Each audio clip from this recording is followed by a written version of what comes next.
It's in chapter 3, Perek Shlishi, and it's the second Mishnah. The second Mishnah says like this: Rabbi Chanina Sgan HaKayanim Eimer. Rabbi Chanina, who was the assistant high priest, says, not said in the past tense, but says, because what he said is relevant and alive and present. And also, we don't quote in Pirkei Avos, we don't quote a sage for something he once said, because many sages said the same things. Because if it's a good thing and a good idea, then most of the sages must have said, on some occasion or other, must have said the same thing. But all the quotes in Pirkei Avos, when it says Rabbi so-and-so said, we don't mean that he said it once or twice. It means that's what his saying was. That was his slogan in life. That's what he lived with. So Rabbi Chanina, who was the assistant high priest, his slogan in life was, his saying, his message was, Havei mispalel b'shleima shel malchus. Pray for the welfare of the government. A person should pray that the government should be healthy, stable. Why?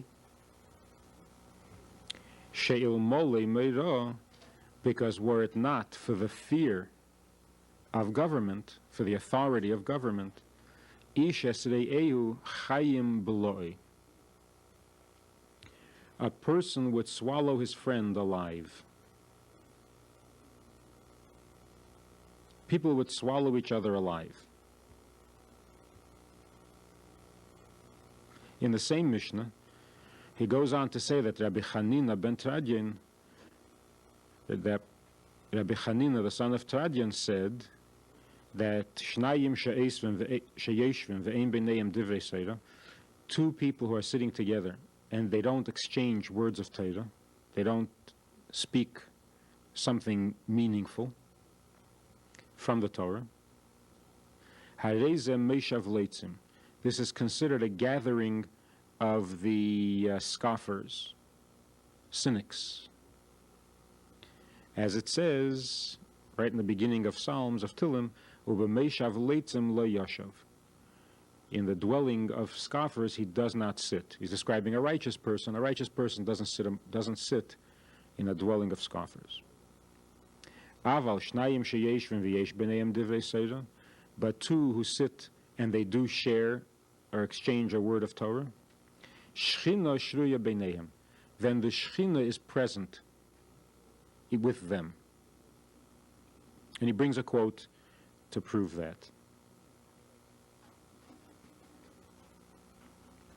Oz nidberu yirei Hashem ish el reyehu, then will the God-fearing speak one to the other.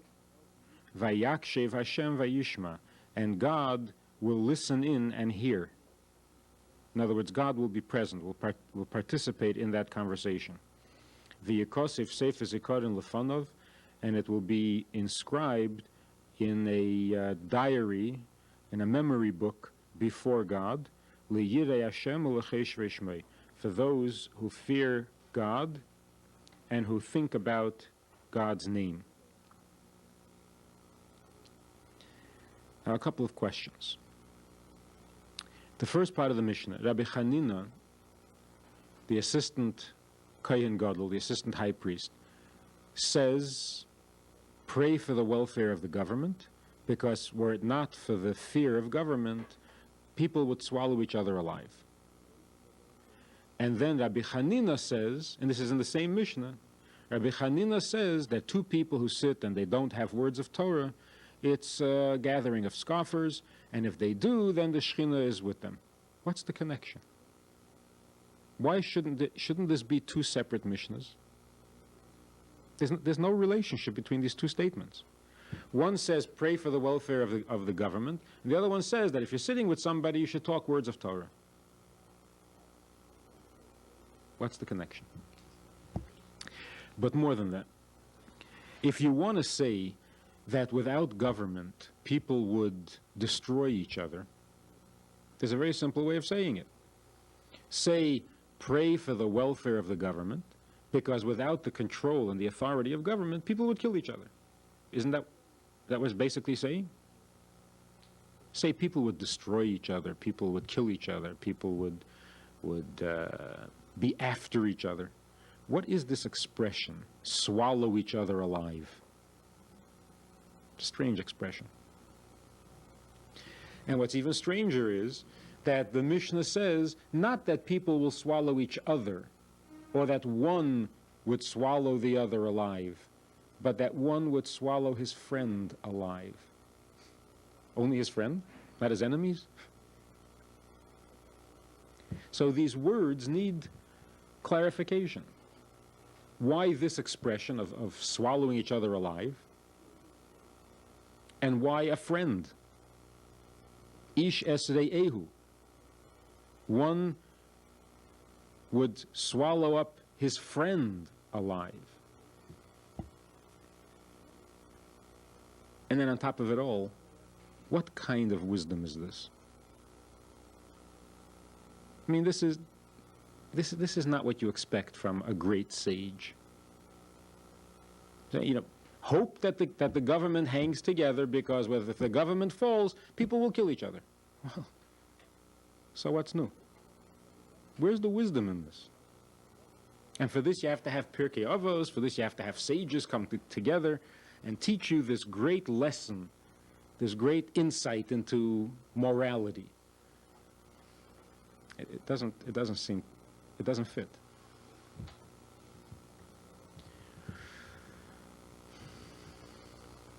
Particularly since all the teachings of Pirkei Avos, ethics of the fathers, is meant to be beyond the letter of the law. And that's what's different about this Mishnah from all other Mishnahs. All other Mishnahs are laws.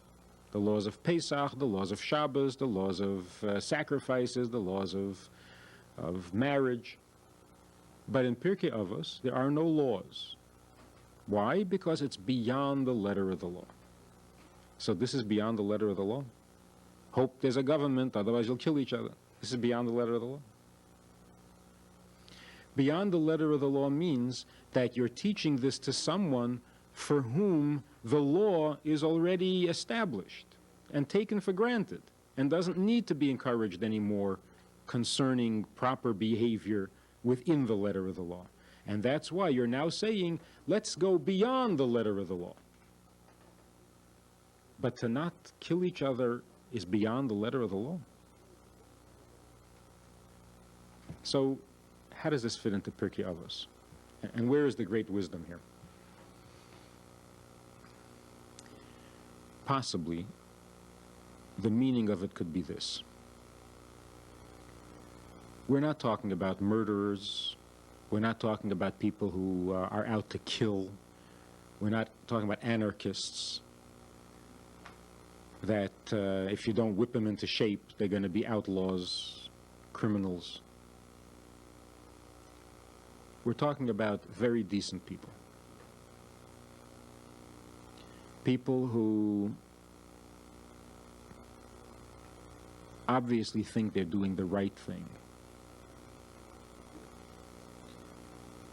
And it's very possible that good people and people who intend to do well, to do right, to do the right thing, could end up swallowing up the other person alive. And who are they most likely to do this to? To their friend. Because we're not talking about a criminal. We're talking about good people. And they mistakenly can harm the other by their behavior, and the other they're most likely to harm are the ones closest to them, their friends, not their enemies. What does it mean to swallow the other person alive? It doesn't mean to kill him, because if you want to say kill, there's a simple word for it. You don't need to use this tortured kind of metaphor. Swallow someone alive. You want to say kill, you can say kill. Swallow someone alive means you don't want to kill him. You want him to remain alive, but swallowed up. In fact, not only do you want him to remain alive, your intention is to give him life. But in order to give him life, you swallow him. What does it mean to swallow something? Before you eat, before you swallow what you eat, the food is outside of you and is separate from you. When you eat something and you swallow it, it becomes part of you. It no longer exists separate and outside. It now has become absorbed within your existence. It has become part of your existence. There are people who want to help others. They want to be good to others, particularly to their friends, to whom they feel obligated to be helpful and useful and encouraging and inspiring and grow together and all that stuff. But without realizing it, without even noticing, in the process of helping the other person, they swallow the other person. In order for me to help you, you have to exist within my world. Then I can help you most. But if you insist on remaining in your own world, then I don't know if I can help you. So, with all the good intentions, I may try to help you and give you life. I'm not out to destroy you at all. And yet, in the process of trying to give you life, I somehow manage to turn you and your existence into a part of my existence, so that you no longer have existence of your own. That's called swallowing someone up alive. It's not killing, but it's taking the other person's independence away. Now, obviously, parents can do this to children. In the process of raising them and caring for them and giving them life, they swallow them, so that the child has no existence of their own.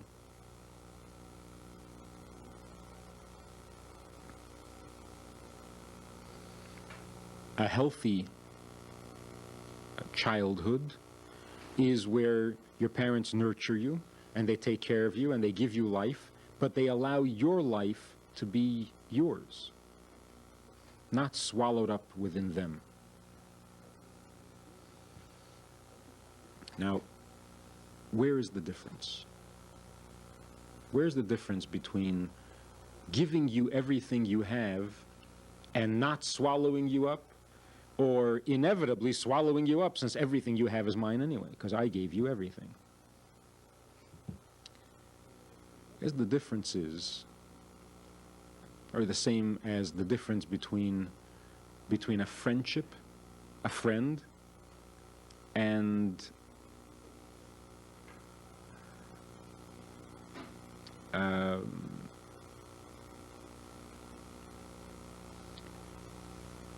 a draining and torturous relationship, like a parasite. What's the difference between a close friend and a parasite? You know the difference?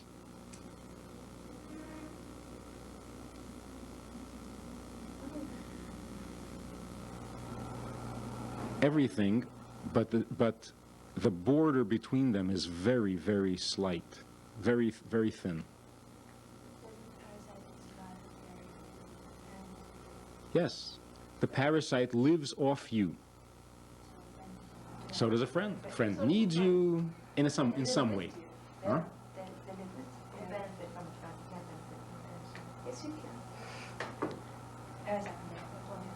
No. The difference is A friend takes from you what you have to offer. A parasite takes from you what you can't afford to offer.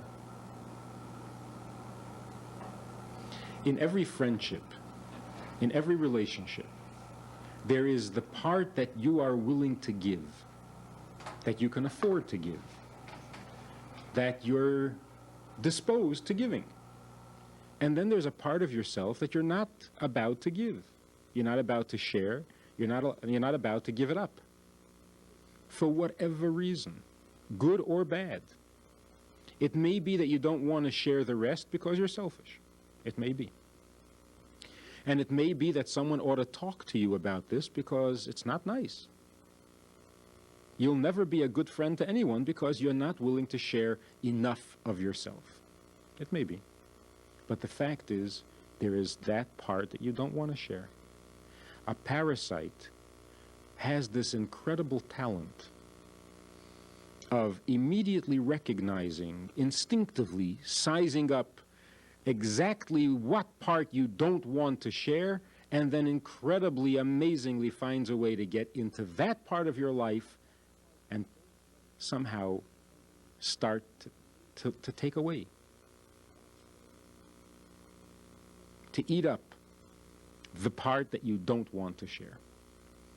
And you say, why would you want to do that? I'm willing to share another part, which is just as good for you and not as harmful to me. Why do you insist on living off that part of me that I want for myself? And probably the answer is, if you want it for yourself, it's probably the better part. Right? If you want it for yourself, then obviously that's the good stuff. So I want it. But I don't want to share that part. Well, that makes me want it more. Because the fact that you don't want to share it means it's too good for me. I'm not good enough for it. Well, I'll get it. What keeps a person in a friendship? Not evil people out to hurt each other, but in a friendship or in parents and children.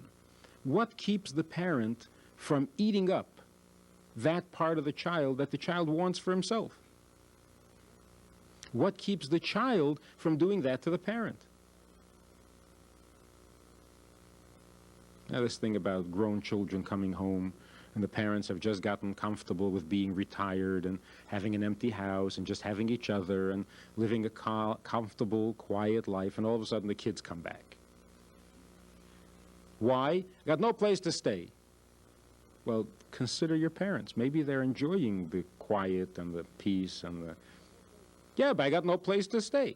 And you got this nice house. Yeah, exactly. I like this house the way it is. Very nice house.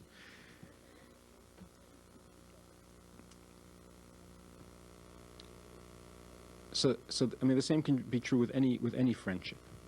Were it not for the fear of authority, people, good people, in their best relationships, would swallow each other alive. We would become parasites.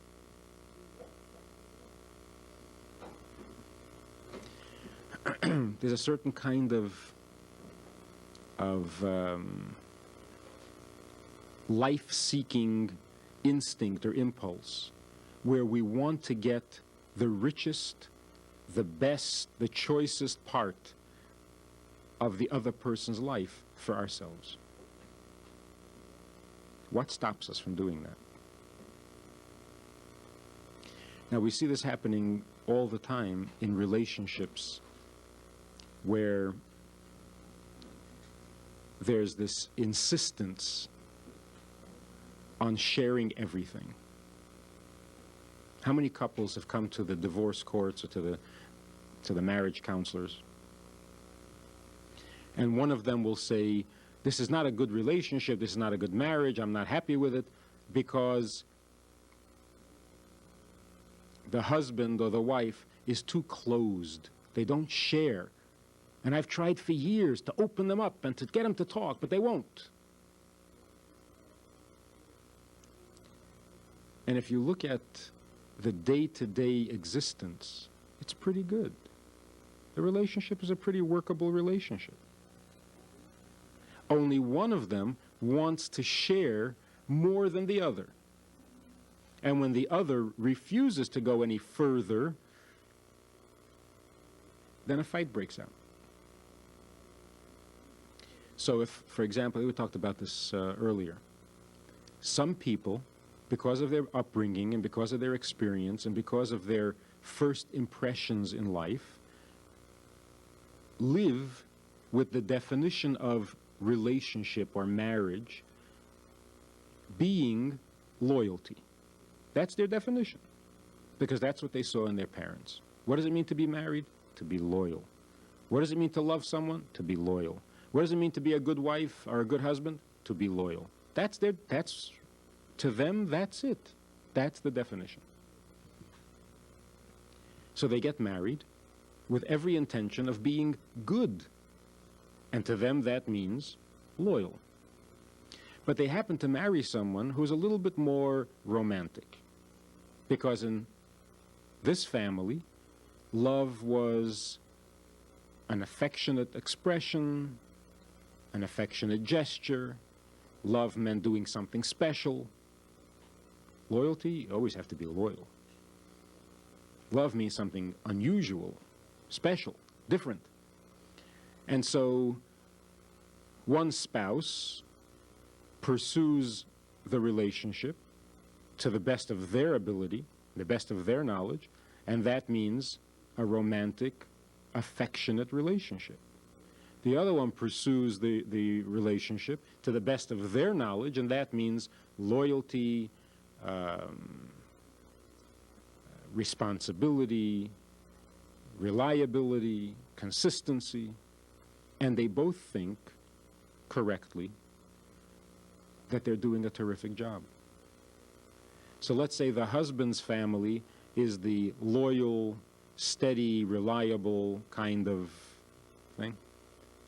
He thinks he's a wonderful husband because he is loyal, he is steady, he's reliable. Her family is more of the romantic type. So to her, love means a special gesture, going out of your way, doing something romantic, making a special meal. And she does that. So she knows she is a good wife because she's doing everything right. And yet they're not even tolerant of each other. She is beside herself. The man has no feelings. He doesn't know what love means. He wouldn't recognize it if it hit him between the eyes. And he says she's a flighty, unrealistic, irresponsible, money-wasting person, who wants nothing other than to waste money on expensive restaurants and trips to the ocean. Who needs this? So she says he doesn't know what love is, and he says she thinks love means spending money. She doesn't know what love means. And who's right?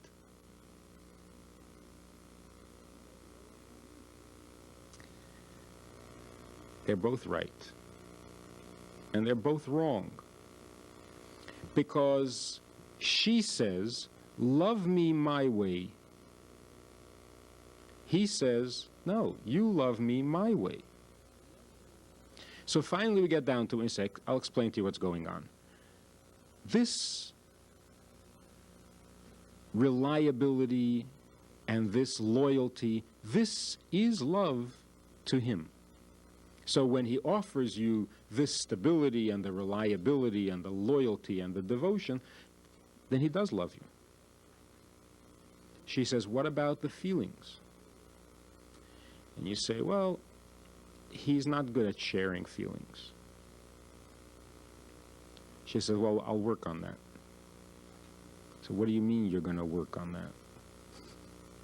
She says, well, I'll get him to open up. And exactly how are you going to do that? well, she'll provoke some emotion. She'll enter into his emotional space and see if she can't stir up some emotion. And if he says, I don't want you stirring up my emotions, then she'll back off and try again next week. And if next week he also says, I don't want you stirring up my emotions, she will find a way of coming back at the same thing without calling it emotion. She'll find a different name for it. And if it won't work through the front door, she'll try the back door. Not the back door, go through the window. And he, unbeknown to her, decides that he's going to do the exact opposite. He's going to get her to become reliable. He's going to work on her maturity. She doesn't want anybody tampering with her maturity. But he'll find ways. They're going to swallow each other alive. So what's the antidote? Pray for the welfare of the government. Because the only thing that can prevent people from swallowing each other alive is fear.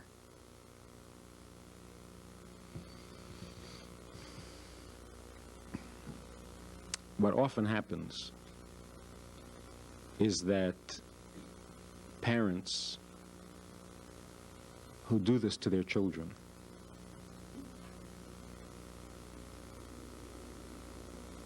cause the children to defend themselves, force the children to defend themselves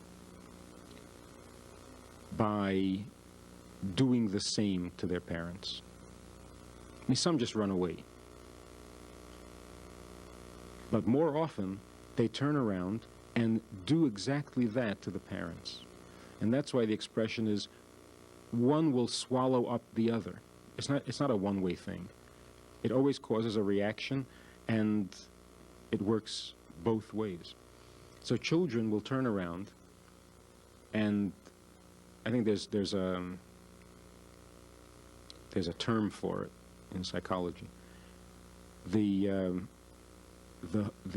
radar, or the homing instinct, where the child instinctively, brilliantly zeroes in on that which hurts the parent the most vulnerable spot, and tortures the parent by constantly, consistently imposing themselves in that space or in that part of the parent's life where the parents can least tolerate the intrusion, until the parents surrender. And from then on, the children have the parents eating out of their hand, around their little finger, and whatever they want, they will get for the rest of their life. So the Mishnah says, pray for the welfare of the government, because without that, one will swallow his friend alive. Friend meaning whoever's closest.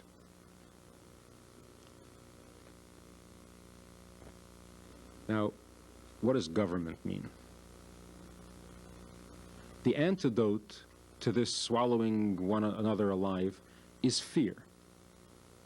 And that's why the child, defending itself against a parent who won't let go, or who keeps imposing themselves where they're not welcome, that's why the child's defense is to frighten the parent so badly that the parent will never dare to attempt it again. But what's government? According to Hasidus, government doesn't necessarily mean a body of politicians or soldiers or kings. Government means that which governs, that which rules. In the human being, there is the country, the city, and there is the government. The city is the body, with all of its parts and with all of its paths and with all of its, it's a city. It's a little world. The governor of the city is the mind, intelligence. The channel through which the governor governs is the heart, the emotions. So possibly the meaning of this is pray for the welfare of the government. Prayer comes in the heart. The heart should ask for direction from the mind, because without this authority, without the fear of authority, the heart will swallow the other alive. Not from any malicious intent, but simply from not having any governor. Like in a car, you have a governor that keeps you from going any faster than you should. There are no brakes. And when you get connected to a friend, you don't know when to stop, you don't know when to quit, you have no brakes. And it's only with friends. So that's why the Mishnah is not talking about anarchy, about people going berserk if the government falls apart. That's not a great wisdom. The wisdom is, how do we keep people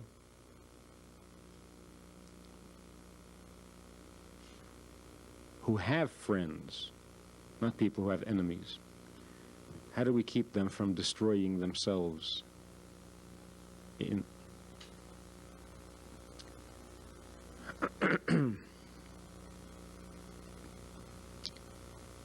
what does the mind tell the heart that keeps it from over controlling and from swallowing up the other alive? So the Mishnah uses the word fear. You would think that the mind can reason with the person. Why does the mind govern? Because it reasons. It tells you what's right and what's wrong. It shows you logically what works and what doesn't work, what is appropriate, what is inappropriate, what is tasteful, what is distasteful. And if you're shown and explain and given explanation to these things, then obviously you will do what makes sense and what is right, and you will avoid what is wrong. So where does fear come in? It should be logic, wisdom. Why fear?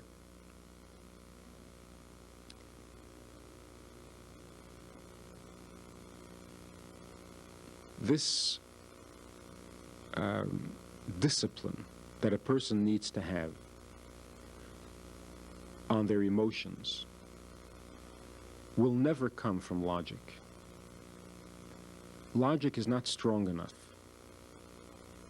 Wisdom is not strong enough to create this kind of break where the person can stop this tendency and draw the line and toe the line. The only thing that can stop it is fear. It doesn't mean fear of punishment. It doesn't mean fear of consequences. It means fear of authority. That the heart doesn't have to agree with the mind in order to have this discipline.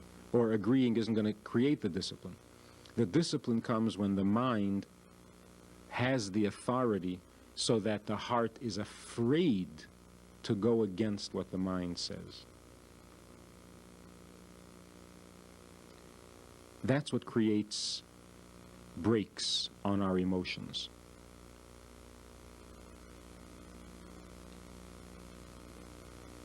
Why is the heart afraid of the mind? What fear does the heart have of the mind?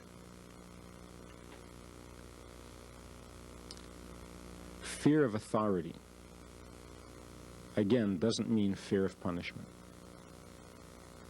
Fear of authority means if something is right, then it's infinitely more significant than me.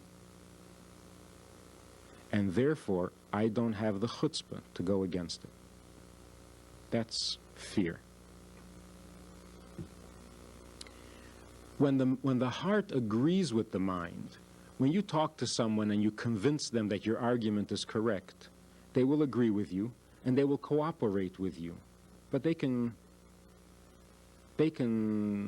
decide to disagree at any time. So that would not be considered a break that stops emotions that shouldn't be. Only the fear is a break, and fear means it's not negotiable. Logic is negotiable. So the heart can see the wisdom of the mind and agree with it today, and tomorrow ignore it. Yes, you're right, but I know what you told me, but I don't feel like it. I'm not in a wise mood right now, so I'm going to do something unwise. And that's why it has to be the fear of the authority, not the logic and not the wisdom of it.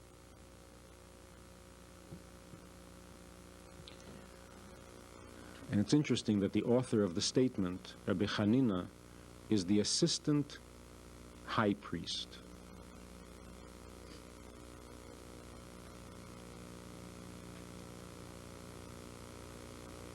Assistant is always a very difficult place. Because why shouldn't he be the high priest? He's so close. One more step, and he'll be the high priest. What was the difference between the assistant high priest and the high priest? One step. Because the assistant high priest was allowed to come up to the curtain of the Holy of Holies. The high priest was allowed to take one more step into the curtain. That's what separated them. The high priest, Kohen Gadol, was the only one allowed to go into the Holy of Holies. The assistant was allowed to go up to the Holy of Holies. So what was the distance between them? What was the difference between? One step. So the assistant, Kohen Gadol, had this temptation more than anybody else. Why can't I go one more step? I'm so close already. And it's probably so nice in there. After all, the Kohen Gadol, his whole greatness is there. So he understands better than anyone that there has to be a governor, that there has to be a break, and that has to come from fear, not from logic, because the logic can't resist the temptation. Partner with Rabbi Friedman. Visit itsgoodtoknow.org/support.